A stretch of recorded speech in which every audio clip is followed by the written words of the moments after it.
What's going on, guys? It is a extremely sunny morning here in Boise. I guess Meridian. They all touch.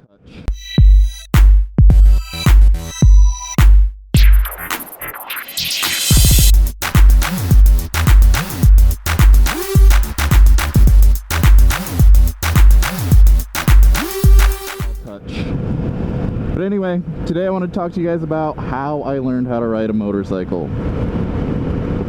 Kind of a funny story. Sounds a little dumb, but you know, that's how I did it. I guess we'll go back a little bit here. When I was younger, like around the time when I first married Allie, we were looking at getting a second vehicle. We'd only had one that we were sharing, and at the time, you know, we were looking around on like Craigslist and stuff like that, and the idea came up that, well, at least I came up with the idea that I want to get a motorcycle. You know, I'm going to save on gas. We could probably get one cheaper than we could get a car, so on and so forth. But it just wasn't really feasible. We had a baby on the way, or I think we actually already had Luke, and we both needed the ability to commute, and possibly with Luke. So it wasn't really feasible, and on top of that, winter's here. You can't ride every day in the winter here. There's actually most days I don't ride. I kind of park my bike for like 3 months. And so it wasn't going to work out, and I couldn't get like a cheap bike and a cheap car at the same time. Like that really wasn't going to work out either. So we agreed on, if I started making enough money, then I would be able to get a motorcycle. So, you know, fast forward a few years, and now I'm making enough money, and I randomly remember it. I'd been making enough money for a few months, like almost a year. And making enough money now, and I just randomly remember mine and Allie's agreement, and so I bring it back up to her, and she's like, oh shit, yeah, I kind of forgot about that. And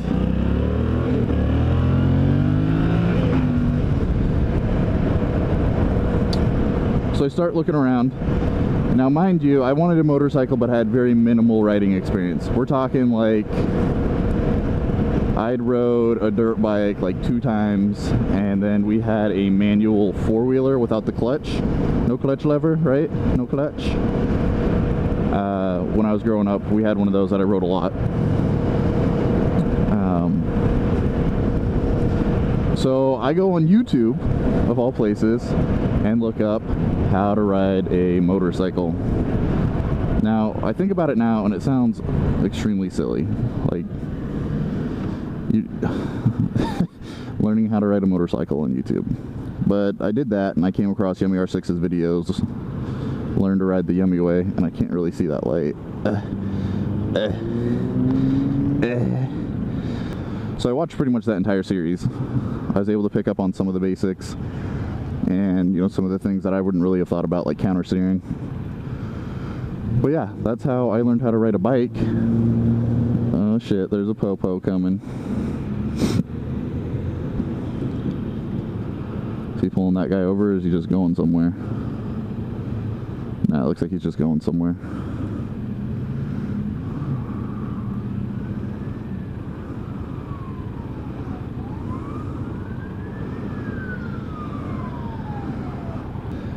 So I did that. So I felt confident enough to ride a motorcycle on the streets after watching some YouTube videos. So here in Idaho, I don't know how it is for other states, I'm assuming it's similar, if not the exact same. You have 2 avenues in which you can take to get your motorcycle endorsement. One is you go through a motorcycle safety course. Here it's called Idaho Stars. Or option 2 is you go down the DMV, take a written test, and get your permit to where you can start riding immediately, and then you can do a driving test on your permit to get your endorsement. I went route 2, because I was fairly confident in my ability to pick up when riding a motorcycle. I got my permit, and what I did to study for it was kind of excruciating, but Jimmy had actually gone and taken his test and said there were some tricks to it, because I was just going to go on the day of and skim through the book, so everything was fresh, right? And So he said there were some questions that are worded a little bit funny. So I went online and found some Idaho practice tests. I found one that was 150 questions. And I took that thing until I could pass it 100% 5 times in a row. Which apparently worked, because I passed it my first time. I think I missed one question, so no big deal. Yeah, so I got my permit, and during this time while I'm doing all this research on learning how to ride a bike and taking all those practice tests, I had been looking for a motorcycle, and I was originally looking at getting like a Ninja 250 or like a CBR 250R. Are we gonna get fucking boned from behind now? Come on, give me that green dough. Give me that green dough.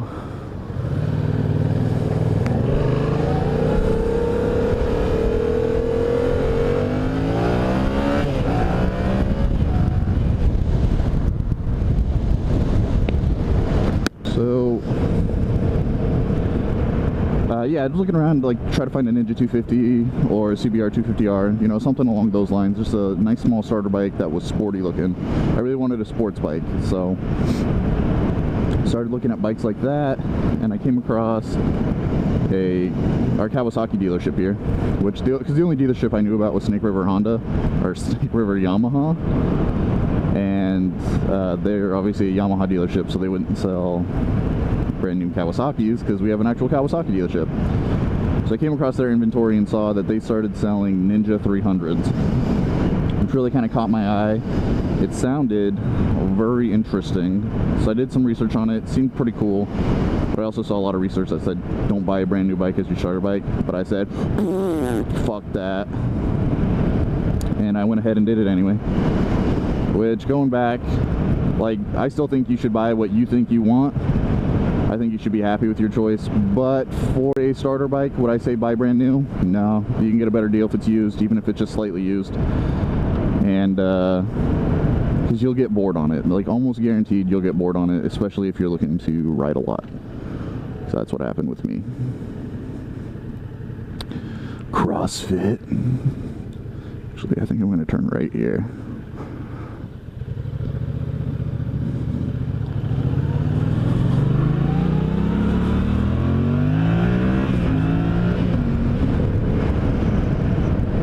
So, yeah, I was looking at the Ninja 300, did some research, and I bought it. I got one. I got the 2014 regular one, not the special edition. The special edition, I didn't like all the stickers and stuff they put on it. I think it made it look tacky, personally. So I got that with the ABS, and like I recommend buying whatever starter bike you feel comfortable getting. I recommend keeping it at lower CCs, you know, something that's not super torquey, that's gonna pull a lot. But get something that you're gonna like, but don't get brand new, especially if you're gonna get a smaller bike, because I got bored on it in 5 months, and that is when I decided to go and get my Gixxer. I came down here. This is Snake River Yamaha right here. This is where I got my Gixxer and my FZ07 from. Jimmy is kind of the one who planted the idea in my head, because he was gonna go get a new bike as well. So he went down the day before I did and looked at the R6 that he ended up getting, because he got a Ninja 300 about the same time I did. But he got the R6 that he was looking at. You know, he's telling me about the power, like, oh, it's so much better. And by that time, again, we got bored on them. Like, we were pushing those bikes as hard as we could on the streets legally. A few months later, got the Gixxer. I went down and actually test rode a CBR 600RR. I think it was a 2007. And I hated that bike.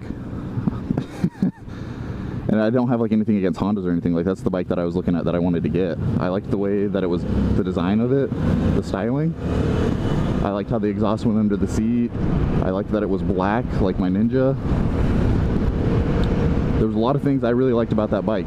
But when I actually sat on it and rode it, I hated that bike. My biggest complaint was the windscreen, the way it came up, it covered half the dash. I couldn't see half my gauges unless I came back and tucked in, or came and tucked in really far that way. Like, it was terrible. It was absolutely terrible. And I'm not like a tall, really tall guy. I'm like 5'11", so it's not as if I was like towering over it or anything. Oh shit, we got Billy Badass. Nah, I'm not gonna speed. Not that much. Can't really see because of the sun. In front of me, one of those could be a cap. I just don't know anymore. Yeah, I hated that bike. That was my biggest complaint. The other complaint, I really liked the way the exhaust looked under the seat. But it's like right under the back seat, and it was vibrating like all of the seat.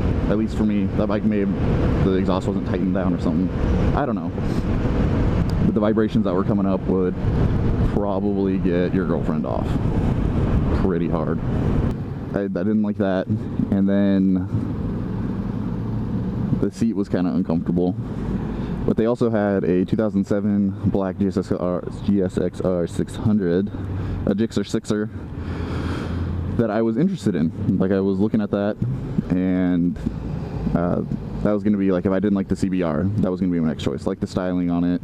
The only thing I was a little iffy on, which I ended up liking a lot, was the uniboob headlight. That one today. But I ended up really liking it because you don't have that issue of running your high beams all the time. Yeah, dude, just come on over. NBD, bro, NBD. You don't have the issue of like running your high beams to make your bike look good with the headlights. Which Jimmy did all the time, and like if you get behind me at night, it was just fucking terrible, blinding me. I couldn't ride in front at night. But so I went to go test ride that, and the black one, 2007, the one that I was interested in, had a fork stem leak, and they were working on it, so I couldn't test ride it. But the salesman said, here, try one of these ones, which they had two 2011 GSXR 600s out on, you know, out in the lot, ready to be test rode and purchased, all that kind of shit. And see if you like it. This one should ride very similar. So I went and did that, and the first thing that really caught my eye was the white one. It just had a fantastic paint job. Like, pictures don't do it justice, they really don't. Like, the paint job on that thing was incredible. The flake in it, everything. Well, so I was like, yeah, I'll ride it. That, and then the gauges were a lot different. I really liked the way the gauges were on the Gixxer.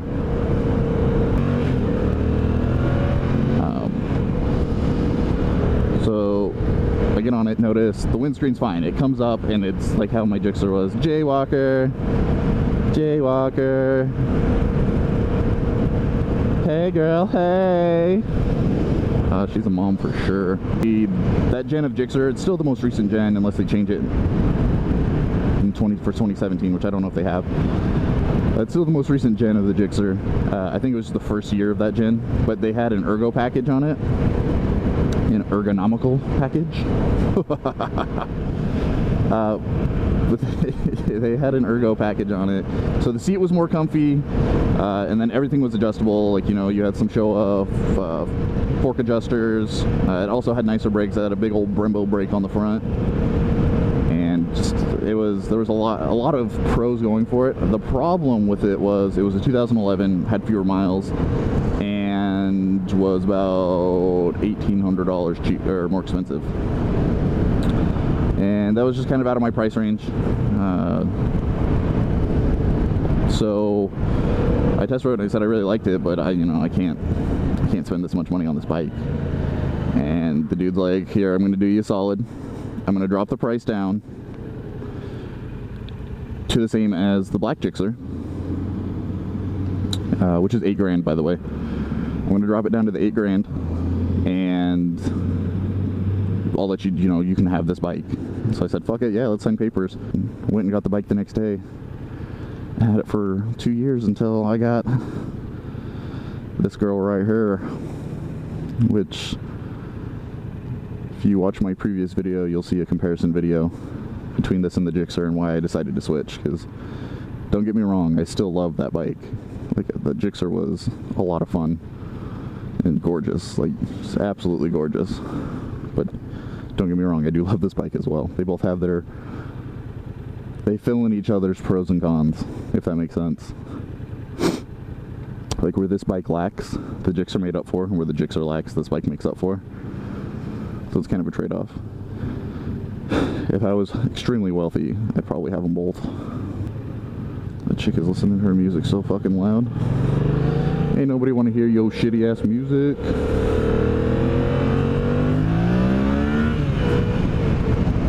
I'm like blinded from the sun now. I got a sunspot like right here. You guys probably do too. The sun is awfully bright this morning, awfully bright. I got a big old ghetto booty. Like, I could be Nicki Minaj for sure. Anyway, guys, I think I'm going to finish it here. I don't think I have anything else to add to that. Oh, shoot. Got a little whistle from my helmet when I do that. But anyway, guys, don't forget to like, comment, and subscribe. Get some more awesome footage. And if you have any suggestions on things that you want to see here in Boise, just go ahead and drop that in the comment. I'd be more than happy to do my due diligence. But anyway, guys, I'm Matt Gray. Peace out.